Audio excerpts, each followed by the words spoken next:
बच्चे को, शिशु को अगर जुकाम और खांसी की समस्या है, बड़ा ही आसान उपाय, एकदम घरेलू, बिना दुष्प्रभाव का, जो सरसों का तेल होता है ना, वो ले लीजिए और आवश्यकता के अनुसार उसके सीने पर लगाकर उसको मसलिए, हल्का मसलिए। ये नियमित रूप से मसलते रहिए।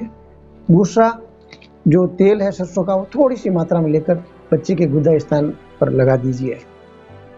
आप मान के चलना, कुछ ही दिन नियमित ऐसा करने से जबरदस्त आराम आता है खांसी और जुकाम में बच्चे की।